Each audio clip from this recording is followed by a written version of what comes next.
Hey, it's Alan, and I just wanted to let you know that you can now listen to the ongoing history of new music early and ad-free on Amazon Music, included with Prime.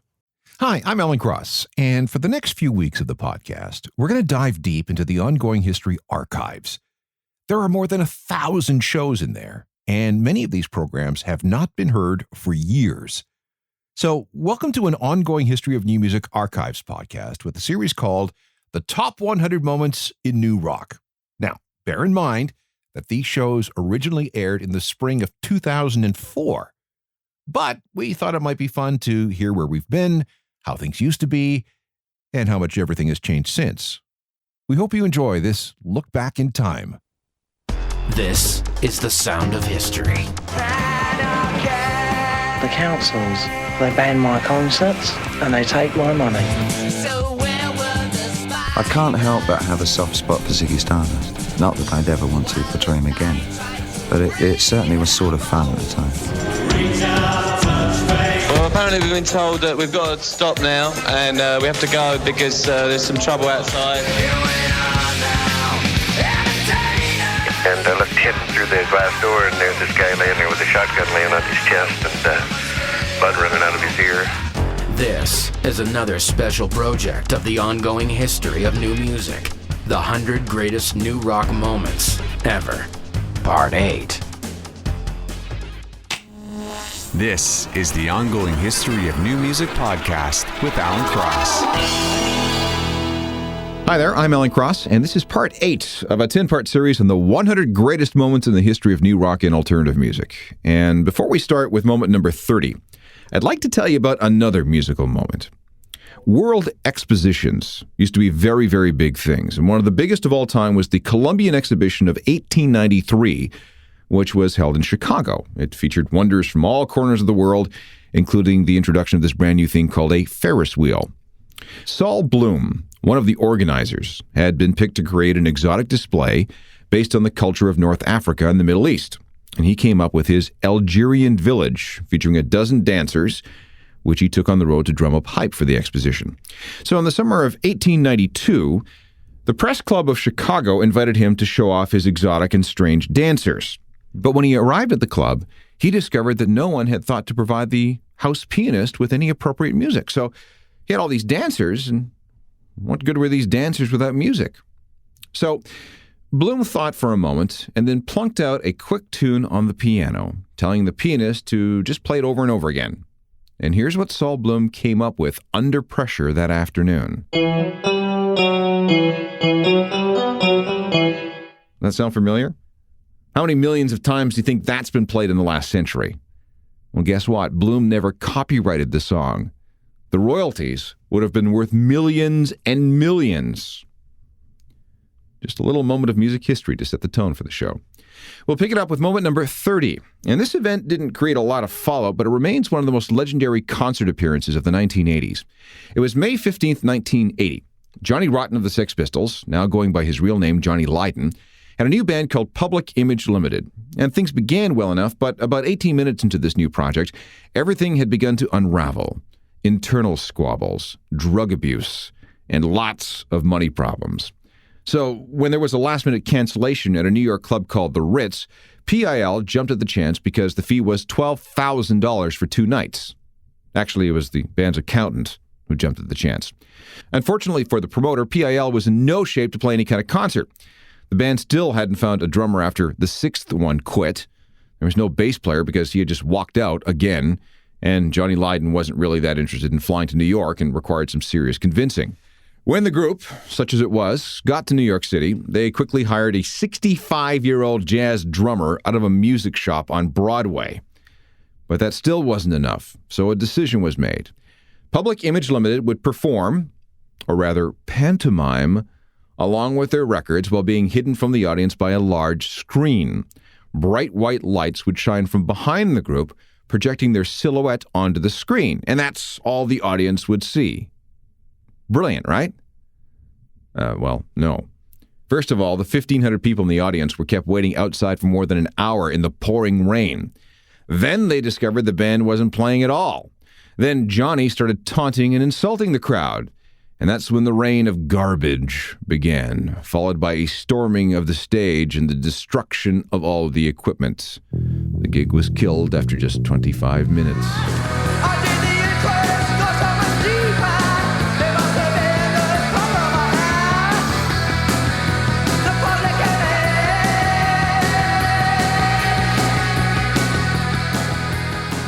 The Public Image Concert and Riot at the Ritz in New York. New Rock Moment number 30. On to number 29, which is the release of one of the greatest albums of the 1990s. Radiohead released OK Computer on July 1st, 1997, and everyone was pretty much, stunned. There had been high hopes that Radiohead could pull off a good third record, but no one expected anything quite like this. It was inventive and subtle and anthemic and adventurous and full of moods and textures and sound effects and brilliant musicianship. Critics went nuts, and so did the fans, and it became the key record of 1997. It won all kinds of awards, and it became one of the defining new rock albums of all time, raising the bar for the next generation of British bands.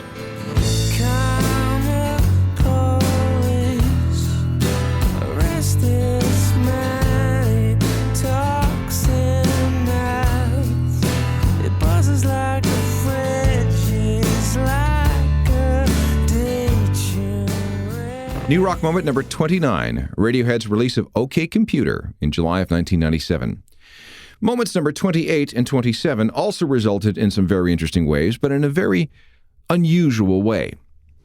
R.E.M. began their career as a no-name indie band from the Deep South. Their first records were released on a label called Hibtone, and after that they moved to a larger indie label called IRS Records, run by Miles Copeland, brother of Police drummer Stuart Copeland. R.E.M. released 5 albums on IRS between 1982 and 1985, and during that time, they grew to be one of the most respected alternative bands in North America. They had tons of cred and were genuine pioneers in the whole college rock scene. But because their music was also quite accessible, their mainstream following grew as well. As a result of this mainstream acceptance, R.E.M. basically outgrew the capabilities of their indie label by 1987. They just couldn't promise R.E.M. with the distribution and support they needed if R.E.M. was to continue to service their growing legions of fans. So when Warner Brothers, one of the major labels, came around with bags and bags of cash and promises of complete creative control, R.E.M. made the jump. Now, they knew this was risky from an image point of view with their fan base, but they had to do it. Here's a quote from Peter Buck. In our own case, R.E.M. is always trying to figure out where the line is between commerce and what we do because it means something to us. We tend to bend over backwards to avoid commercial moves because we're afraid of diluting the essence of the band, but we also realize that we're part of the machine. Like many other bands, we started out doing something we love, learned that it could be something that makes money, and now we have to decide what the difference is between doing it for its own sake and doing it because it's a potentially profitable career. And that's not all. Being on IRS meant that R.E.M. had to tour constantly to get the word out and to make ends meet. A deal with a major would allow them to get off that treadmill of recording and touring and recording and touring. After all, they weren't getting any younger. So when Warner's came with that $6 million check on April the 8th, 1988, they signed. Here's Michael Stipe's reasoning. IRS distribution, their ability to get R.E.M. records into record stores, had gone as far as it could, and it was time to move on to someone who could get the records out there worldwide. This was a huge deal. R.E.M. became the biggest of the so-called college rock indie bands to make the jump to a multi-million-dollar major record label. But at least they had a sense of humor about it. Or at least that was one of the theories behind why they called their first Warner Brothers album Green.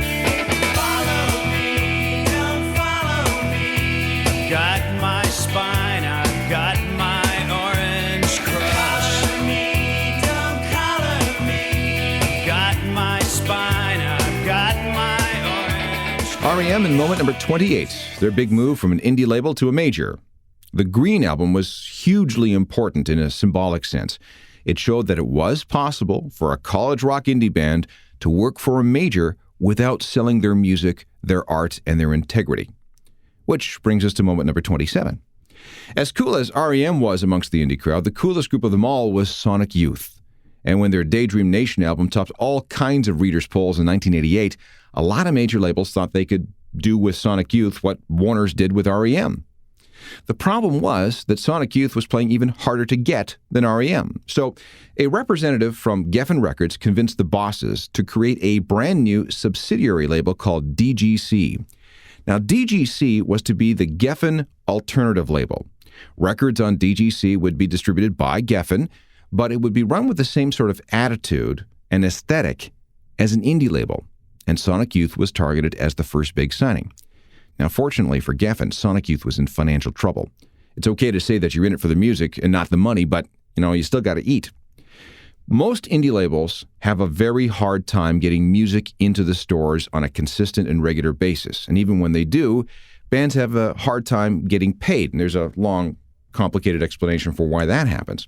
Whatever the case, by the spring of 1990, Sonic Youth was ready to lock up a little financial security. And since DGC guaranteed the band complete creative control over all aspects of their music, the band signed on the dotted line. And once Sonic Youth signed, here's the important part. Once Sonic Youth signed this major label deal, other indie bands followed. The thinking was, if Sonic Youth could do it and not get burned, then maybe so could we. One group who was completely swayed by Sonic Youth's move was a three-piece outfit from Aberdeen, Washington. And when DGC approached that group with a similar deal, they went for it. And the effect of that was, well, you know. Sunday morning is every day for all I care. And I'm not scared. Light my candles in our days, 'cause I found God. Yeah!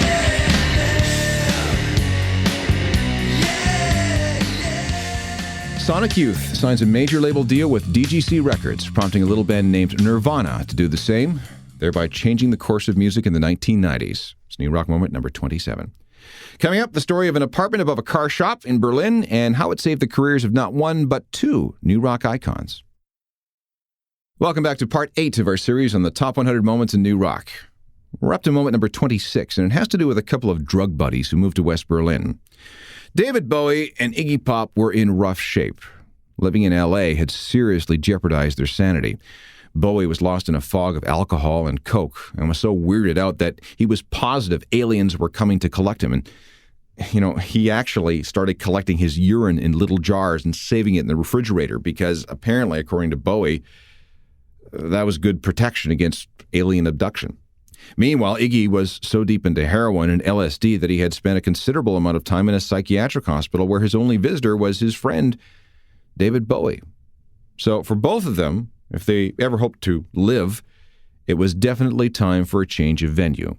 So in late May 1976, Bowie and Iggy moved to West Berlin to regenerate in the company of the bohemians and weirdos and drug addicts and prostitutes and transsexuals who lived there.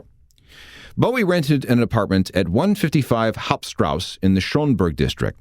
It was right above a car repair shop.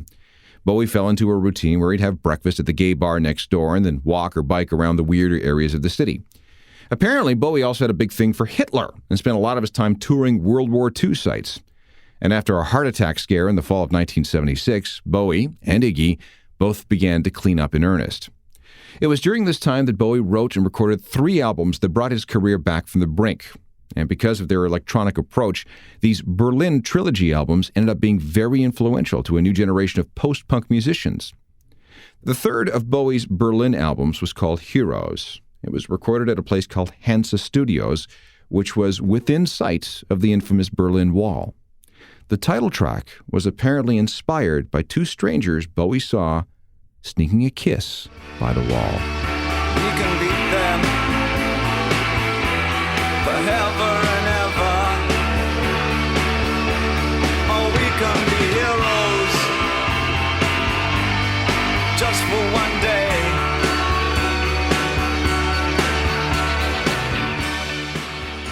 All 3 of David Bowie's Berlin records were produced by Brian Eno, further enhancing his growing reputation as one of the most innovative and most important producers in the world. And let's not forget Iggy Pop. With Bowie's help, he released 2 of the most important albums of his career during this time, The Idiot and Lust for Life. It was an insanely creative time, the effects of which can still be felt today. Bowie and Iggy moved to Berlin in May 1976. New rock moment number 26. On to number 25, and here's the date to remember, December 14th, 1979.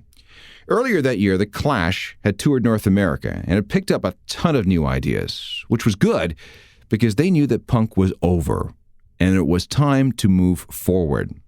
So they started to get into reggae and dub music and rockabilly and calypso and garage rock and rap and even disco. The Clash were goaded by outside forces too. They were really angry with their management and their record label and some lawsuits. And then there was the famous Winter of Discontent in Britain, a period when the country was paralyzed by a series of massive strikes and labor actions. It was so bad that the army had to be called in to provide scab labor. The Clash had so many new ideas and so many new songs and so much energy that this album was recorded in just a few days. 12 of the 19 songs were finished in just 3 days in August of 1979. The final result was what Rolling Stone named as the best album of the 1980s, a powerful, powerful double album entitled London Calling. The ice age is coming, the sun's zooming in, engines stop running, the wheat is going thick, a nuclear error, but I have no fear, 'cause London is drowning. I live by the river. One of the greatest and most influential rock and roll albums of all time, the release of London Calling by The Clash, December 14th, 1979. That's New Rock Moment number 25. Two quick bits of trivia about the artwork of that album. First, the color scheme. The black and white photo and the green and pink lettering. That's actually a tribute to an old Elvis Presley record. And that shot of Paul Simonon trashing his bass, it was taken at the Palladium in New York City at exactly 10:50 p.m. on September 21st, 1979. And we know that it was taken at 10:50 p.m. because Paul also broke his watch at the same time he was busting up his bass. And that's when his watch stopped. Moment number 24 took place on May 27th, 1990. The Stone Roses, the most important rock band to come out of Britain in a long, long time, played the biggest gig of their career in front of 30,000 ecstasy-fueled fans in a toxic dump known as Spike Island. It's an actual island on the Mersey River near Liverpool. Actually, it wasn't an official toxic dump, but there was a chemical factory nearby, and the sunburn the workers at the site thought they were getting from the sun, those were actually chemical burns. And the greasy thing fans were feeling in their hair, not sweat, some kind of chemical residue. The Stone Roses were the headliners at this festival, and when they came on at 8 o'clock that night, they were welcomed as heroes. And remember, this was an indie band. 30,000 people had come to see an indie band. No one had ever accomplished anything like this before. Noel Gallagher, a then unknown run-of-the-mill fan in the crowd, stoned out of his brain, remembered Spike Island this way: a cultural watershed, great bands, great city, great vibe, lousy sound. Spike Island, the height of Manchester, the height of ecstasy mania, and the greatest moment in the career of one of the most important British rock bands of all time, the Stone Roses, playing Spike Island, May 27th, 1990. And it sounded just like this that day.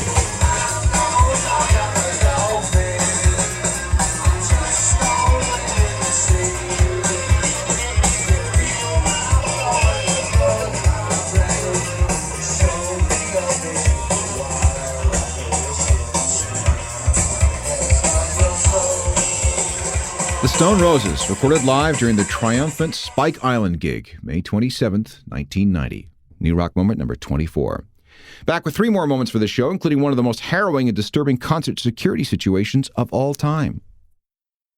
We have 3 more events to cover on this episode of the series called The 100 Greatest Moments in New Rock. On Friday, June 30th, 2000, the Roskilde Festival was in full swing. This event had been inspired by the Woodstock Festival in 1969 and had been an annual event since 1971 on a farm about 25 miles outside of Copenhagen, Denmark. When Pearl Jam hit the stage that night, the crowd was ready for them. Too ready, actually. And they surged forward to the stage as Pearl Jam played a song called MFC from the Yield album. Eddie Vedder and the band pleaded with everyone to be careful and to move back, but it was too late. Even Pearl Jam's customized padded barrier at the front of the stage couldn't prevent what happened next. 9 people died in the crush, and countless others suffered injuries, making it one of Europe's worst ever concert tragedies. The rest of the festival was cancelled, and Danish police called an investigation, with Pearl Jam's full cooperation, by the way. In the end, Pearl Jam was exonerated and didn't face any criminal charges. But Pearl Jam seriously thought about quitting after that. The guilt was just too much.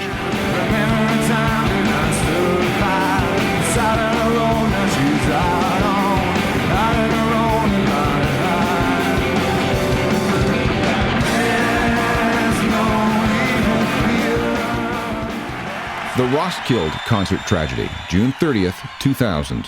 New Rock moment number 23. On to number 22, and it involves a rather strange audition. In 1975, Malcolm McLaren was the failed manager of a New York band called the New York Dolls. He was also one of the proprietors of a clothing shop called Sex at 430 the King's Road in London. It's in the Chelsea area of London. The shop sold strange clothing to a certain strange clientele, and the place became somewhere for the neighborhood thugs to hang out. One such thug was a 19-year-old kid with green teeth called Johnny Lydon. Bernie Rhodes, a guy who would later go on to manage The Clash, noticed Johnny wearing a homemade T-shirt that read, "I hate Pink Floyd," that was held together with safety pins. He suggested that he come round to Malcolm's shop that night. Because, you see, Malcolm was in the midst of trying to put together a band of young thugs that would be like a living, breathing advertisement for his store. He liked the idea of calling them Pistols because, guns, pistols, that sounds dangerous. And since the store was called Sex, they would be called the Sex Pistols. What they lacked, however, was a singer. But maybe the kid with the green teeth and the weird stare was the guy.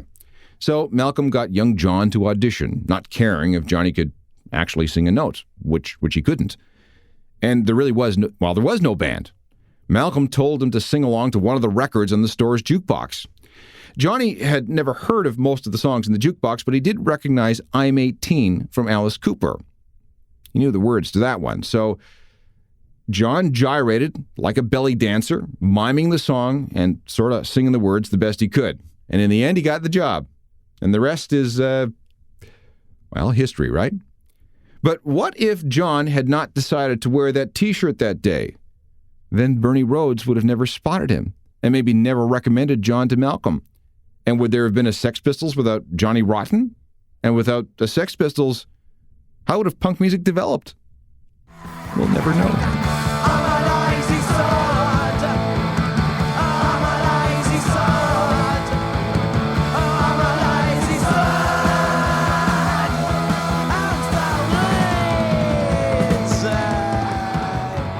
New Rock moment number 22. Johnny Lydon is spotted wearing his "I Hate Pink Floyd" t-shirt and is drafted into this new band called the Sex Pistols.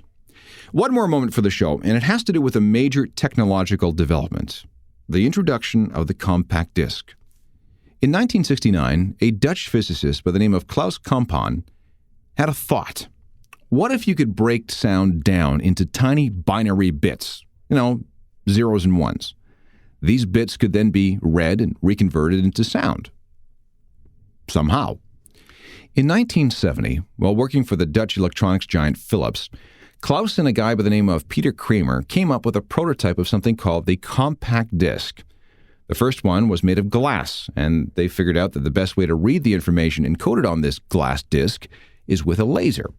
And over the next few years, Philips and its subsidiaries experimented with this new idea, and in 1979, Sony gets on board to help out with development. A worldwide standard is set. The disc will be made from polycarbonate instead of glass. They will be exactly 120 millimeters in diameter. The laser will start reading information from the inside and spiral out, which is the exact opposite of a vinyl record. And the maximum length of any single CD will be 74 minutes. Apparently because that was the length of the Sony chairman's favorite Beethoven symphony. He wanted it all on one disc because he hated getting up, going across the room, and changing it. By 1982, all the major electronics manufacturers were on board, and the technology was rolled out in Europe and Japan in the fall. The following spring, the first players rolled out in North America. When the CD came out, vinyl records and pre-recorded cassettes were king, selling a total of nearly 1 billion copies a year. But by the end of the decade, both had all but disappeared. And not only that, the introduction to the CD brought the entire music industry out of a terrible recession following the end of disco. It's the most technologically advanced sound reproduction internet of bits. In the commercially viable sense. The thing you're listening to is called a compact disc. Every subtle nuance of a tune is made available to you. Great new rock moment number 21, the introduction of the compact disc in 1982. Here we go with an update of where we are with our list of the 100 greatest moments in the history of new rock. At 30, it's the Weird Public Image Limited concert in New York in 1980. At 29, Radiohead releases OK Computer. Our 28th and 27th moments have to do with the migration of indie bands to major record labels. R.E.M. signing to Warner Brothers and Sonic Youth agreeing to a deal with Geffen. At 26, it's David Bowie's life-saving move to Berlin. Number 25 is the release of The Clash's London Calling. 24 is the Stone Roses' Spike Island gig in May 1990. After that, we talked about Pearl Jam's Roskilde tragedy in June 2000. That was at number 23. And then Johnny Rotten's infamous audition for the Sex Pistols in 1975 at 22. Finally, the introduction of the compact disc makes our list at number 21. Next time, we're going to look at 3 notable deaths, some stolen keg taps that changed American college rock, a guy who pretended he was gay, and a Pixies performance that had far-reaching implications. And remember what I said at the beginning, it's been 20 years since we originally did this series. A lot has changed since the spring of 2004, so feel free to debate this list with others. If you want more like this, there are hundreds of ongoing history of new music podcasts available for free. All the platforms have them. Make sure you follow and like the feed so you never miss an episode. Plus, if you can rate and review, that would be great. We can all meet up on my social media channels. There's my website, ajournalofmusicalthings.com, which is updated every day. Plus, there's the free newsletter that goes with it. And I have another podcast. It looks at the intersection of music and true crime. Look for Uncharted, Crime and Mayhem in the Music Industry, wherever you get your podcasts. And I welcome any emails. Just drop me a line at alan@alancross.ca. Technical production is by Rob Johnston. We'll talk to you next time. I'm Alan Cross.